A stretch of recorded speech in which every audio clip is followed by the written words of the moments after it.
All right, well, first off, welcome everybody to come celebrate a wonderful man, celebration of life of Mr. Karl Albrecht. For those of you who don't know, my name is Jeff Albrecht, and I was his favorite son. So, anyway, just to give you a little agenda of today, I will say a few things.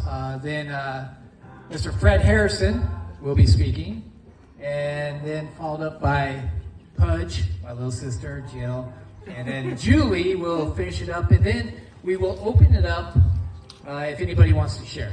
If anybody wants to share after that. And then we will have the food. The food will be ready. There's a taco bar here for you guys. But a couple things here. You guys might notice some books that are on the tables. Those books are all Karl's books. We shipped them up here from Utah. If you are interested, please take a book. Take a book as well. But anyways, I wanted to share a few things. I want to talk a little bit about Dad. It's hard. Yeah, insurance. By the way, anybody need some index account? But anyways, I want to talk a little bit about Dad and basketball, coaching, teaching. For many of you that don't know, you guys are here because you actually played for Karl. And he actually coached, ready for this, 47 years. 47 years he coached basketball in one fashion or another. He also taught for 37 years. He also, when he was teaching, you ready for this? He missed one day of school. Wow. Which really sucked for Julie, myself, and Jill because we couldn't get out of school, all right? But 47 years. Let me take you through his journey of coaching. He started out at Tolt High School, right down a few towns down. Tolt High School. He quickly moved on to Foster High School. Early 70s. I don't know exactly the year, but 1974. Rusty, what was it? You guys finished second in state, Foster High School? Hi, Billy. How you doing? We have two members of that team here today. From Foster High School, he went on to coach at Highline Community College. That was a bad day for myself and everybody else in our family because he met Fred Harrison. Okay. I was a little ball boy. Me and Julie was a water girl. Fred was throwing these chairs, but they're metal chairs back at us. He was just an ornery old man. But he had a good time at Highline Community College. And then it got really good after that. I was getting a little bit older, probably 4th grade, 5th grade, and he helped out starting the Issaquah Little Dribblers. There's a lot of little Issaquah Little Dribblers here. Raise your hand. Mr. Doyle, Mr. Forsberg, Petzl. Oh my gosh, Berg's stuck. You don't have the big mop anymore. Great. Todd was a rebounding machine. Okay. Now we were a ragtag group. The first year we were not very good. I think the Magic, the group with Ryan Drew and all them, they beat us by 50. Okay. But guess what? A year and a half later, we actually beat them. Had a great time. Went on to Pine Lake Junior High at that time. Pine Lake Junior High, coach helped out a little bit there, and then at Issaquah Senior High. From there, they didn't like me at Issaquah, so I went to Juanita. Dad helped out at Juanita with Coach Gail Coleman and Mr. Grant Cusack, who is here as well. And then from there, I went off to college, played a little ball, and he went to back to Foster, back to his roots. Had some really, really good teams. Him and Mr. Cusack at Foster, many state trips, did very, very well. And then from there, after Foster, let me get this straight because this is many years. After Foster, Mom, I can't believe you guys actually sold a house on Lake Smash. My junior year, going into my junior year of college. So I would come home after college and spend the summer on the lake.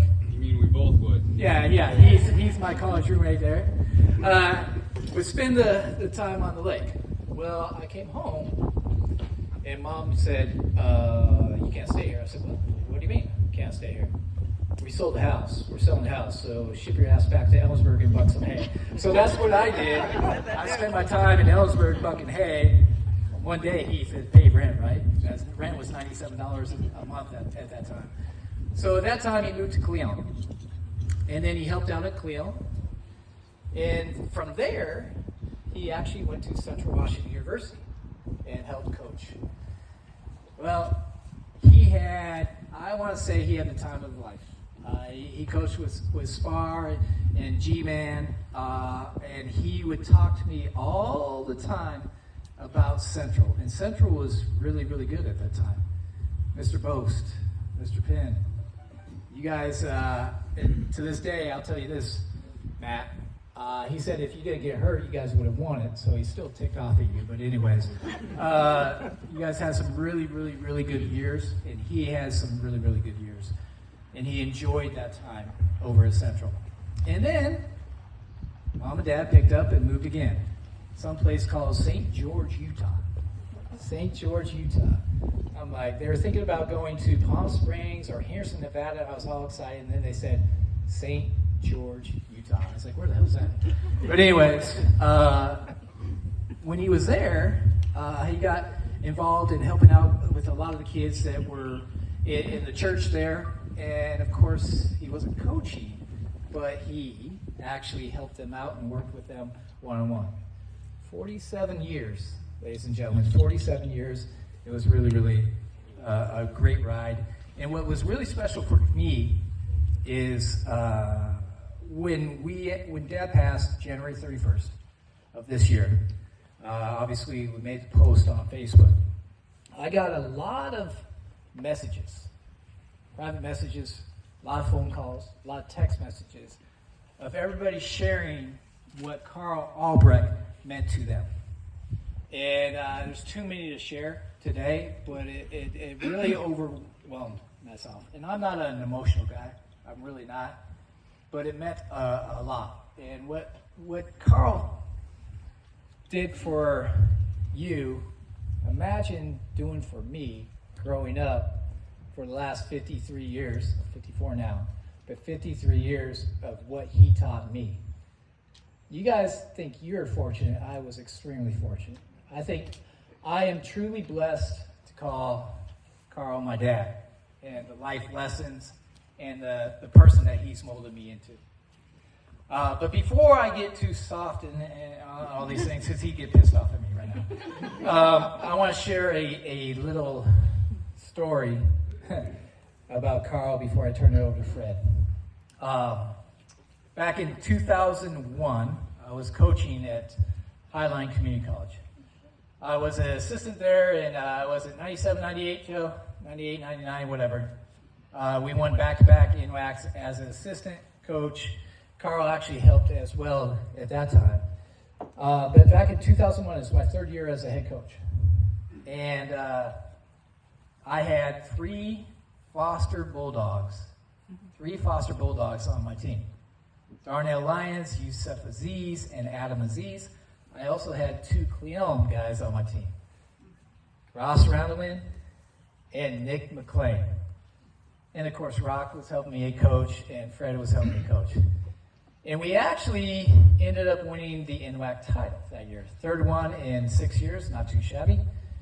And afterwards, we were out hanging out at the local establishment, and Karl was with me, Fred was with me. And I said, hey, Fred, what took you, you coached all those years at Highline, you never won a championship. I don't know what's wrong with you. Third year I won it, Joe's won 2, and Dad, you had 5 of these guys. I won a championship with them, and you never did. And he looked at me. Oh, he gave me that look, right? I probably shouldn't have said that. He gave me the look. You know, like those of you that played for Karl, gave me the look. He goes, excuse my French, Mom. He said, hey, dumbass, who do you think taught him how to win? Fair enough. But once again, I appreciate all y'all coming out here, celebrating the life of Karl Albrecht, a great man, a great coach, a great educator. And with that being said, Mr. Fred Harrison, will you come on up here? Give Fred a hand. He's never had a hand in his life.